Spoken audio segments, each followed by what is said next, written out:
Okay, well, that's what you're saying. Okay, now just look at the other result. You have Brazil and, of course, Mexico. The game of the tournament so far, although it ended in a draw, but one man actually ensured that all of us had to sit down, stay glued to our TV set, and finish the whole game. Incredible, incredible performance there. Not all 0-0 games are dry and boring games. You're like the Nigerian match, yeah, anyway. Exactly. That was a very exciting game, and like I say, Guillermo Ochoa, the Mexican goalkeeper, was on fire. Was in inspired form, and he made some very good saves that we will remember 20, 30 years from now. The header, the save he made from Neymar, yeah, saved the very. I thought that was in the net already. Precisely, I thought because he actually, get the ball out on the touch line. Very, very good goalkeeping. He's got good reflex. Yeah, very good goalkeeping, and that particular save from a Neymar header shows his agility really, because he really had to dive to the last. To very close to the post and to save the goal. Then the header he saved from Thiago Silva as well. So that was all about his reflexes. That was very sharp.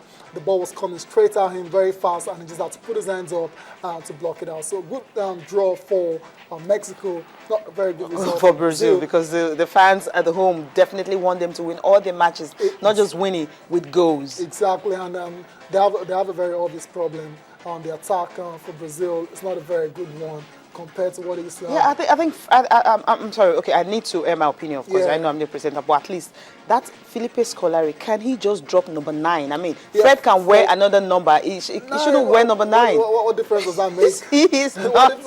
You know who wore that number 9? Yeah. Who was? I don't know. Who Ronaldo de Lima was the one wearing that number 9. So he's not even half. No, but that's not the issue. If he wears the number 9 or not, that's not the issue. So that we know there is no number 9. You have a false 9, and you know that you don't have a top man. It's not a false 9. Because he was anonymous all through. Obviously, not as good as they're not in the same class. It's not in the same class with Phenomenal. They're all Phenomenal and Ronaldo.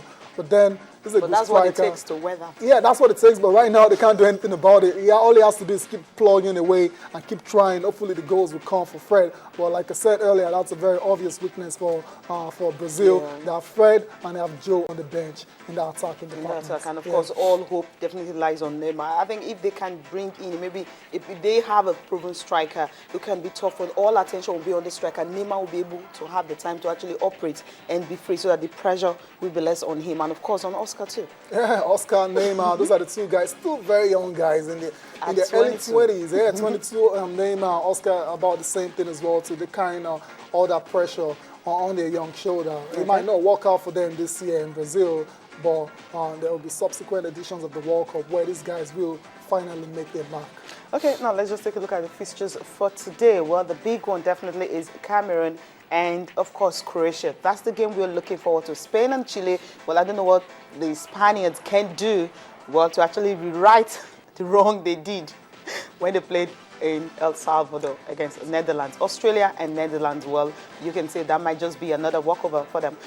For Spain, Chile, Cameroon, Croatia, Samuel Eto'o feels, of course, the coach said he will be risking him because they need all their players on the field of play to be fit to be able to get out of this group. Yeah, interesting one. They expect the Netherlands to actually get the win over Australia there, and they'll qualify easily. Then the Spain and Chile, Spain can't afford to lose.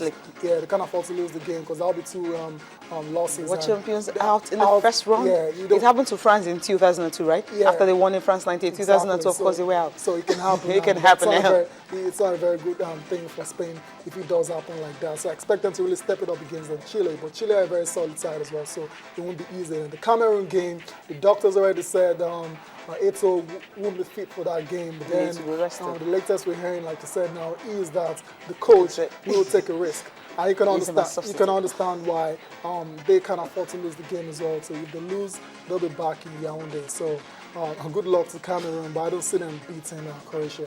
Good luck to Cameroon, of course. Well, thank you, Côte d'Ivoire, for at least winning your game. So we still have one African team that, of course, can compete favorably. Of course, Nigeria, of course, thank you for also drawing. Well, a draw is actually better than loss. Well, we'll close this segment here and, of course, move on to all the things. But before we do that, we'll just look at what the Spurs players actually said after, they won that game against the Miami Heat. They said they actually drew the inspiration from what happened to them last year.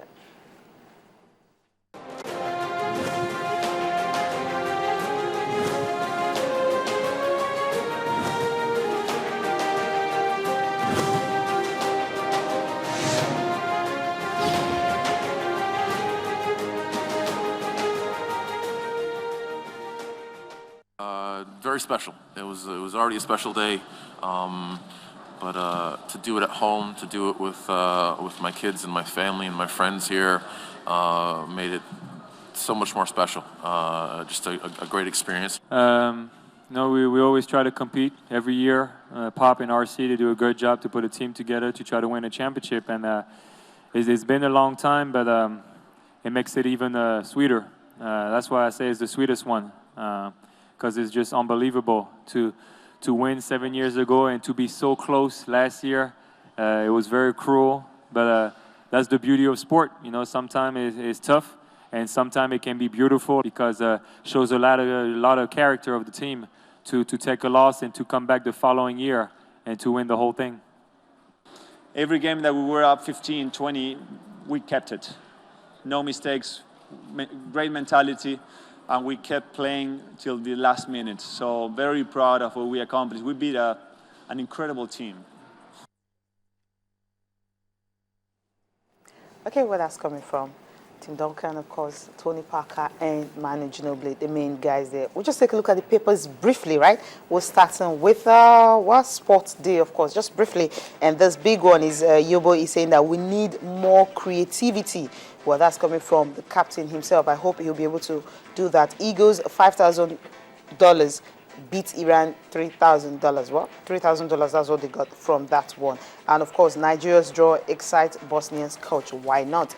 Okay, Sports On is that Eagles depart for Cuba on Thursday. That will be tomorrow to train 12 noon today. And of course, for Barcelona, they are paying £80 million from Rakitic. And of course, Brazil head to a goalless draw. Okay, you have a Complete sports. Yeah, and the big one here says Mikel. That's according to Mikel. It's win or bust versus Bosnia. I'm sure all the players. He doesn't have a choice. Yeah, they all know this. And a very interesting way to say, Keshi, Eagles didn't play to instruction. Wow. He says that all the time. Yeah, well, that's not a very good. If your players are not playing to instruction, then there's a problem. Bench some of them. Yeah, there's a problem. Sporting Life, next paper, and the last paper for review. And okay, fallout of Bayern draw. Miserable Eagles, Sean Dina, but collect 5,000 bonus each. They should have shown the money. That's the best. Nobody shines money.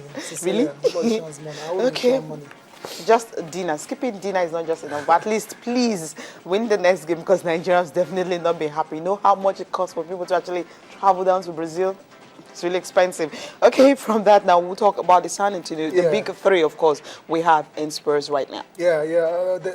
Lovely performance by them against the Miami, and there have been talks that these guys might actually want to leave. Yeah, want to leave and retire because they're old guys now.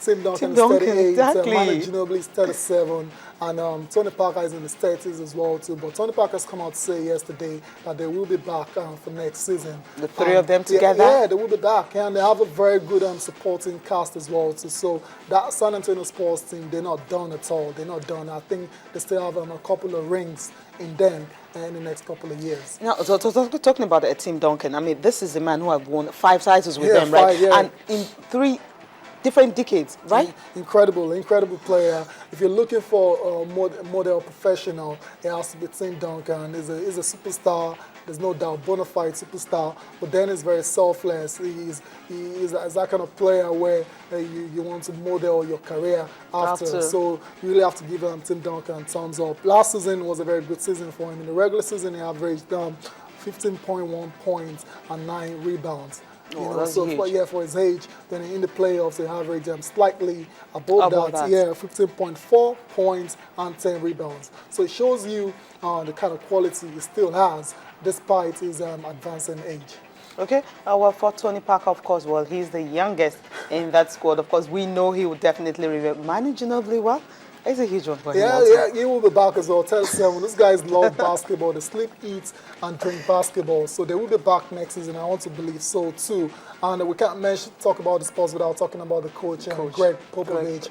He's been awesome. He's an amazing coach as well. He's won 5 titles with Duncan, with the San Antonio Spurs. Good one for him as well too. And his management and his coaching abilities, I think that is what has seen these San Antonio Spurs side go on and become champions. Well, and become champions, of course. Well, why they were actually celebrating? Well, Kobe Bryant was actually, he was at the stadium yesterday watching the games in Brazil. He's taking time of anyway. He's on holiday, so he's having fun of his life. Next season, of course, he would definitely be back for the early Lakers. Okay, we'll end the show now. Okay, English Premier League. Yeah, of course. How will I end the show without that? Yeah, the fixtures are out. Right? Yeah, it looks like yesterday the Man City won the league and the fixtures are already out. Yeah, for the 2014-2015 season, and we have a couple of selected fixtures here for the viewers. Arsenal will take on Crystal Palace. And Louis van Gaal, I think it's a very good game for me. They'll be taking on Swansea City. And okay, we have the fixtures on the screen now. Arsenal, Crystal Palace, Burnley versus Chelsea, Leicester City versus Everton. Yeah, Liverpool, Southampton, Man United versus Swansea, Newcastle versus Manchester City. Not a good way for Newcastle to start. Well, thank you so much for being part of the show. That's what we'll call it a day here. But, of course, we'll leave you with pictures coming from this 11-year-old girl, Lucy Lee, who wants to play. I mean, who have actually qualified for the U.S. Open. I mean, she's the youngest to qualify for the women's U.S. Open. Incredible, incredible. What were you doing at 19? What were you doing when you were 11 years old, Sissy? Just 2, I think. Be honest. Okay, thank you so much for being part of the show, and bye for now.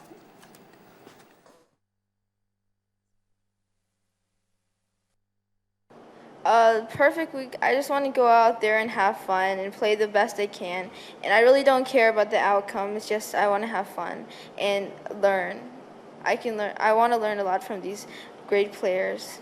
I like golf because it's different from other sports. Anybody can play it. If you're tall, short, fast or slow, that's what I like about it. I have tried dancing. I really like dancing. I do table tennis, swimming. I love diving, and badminton.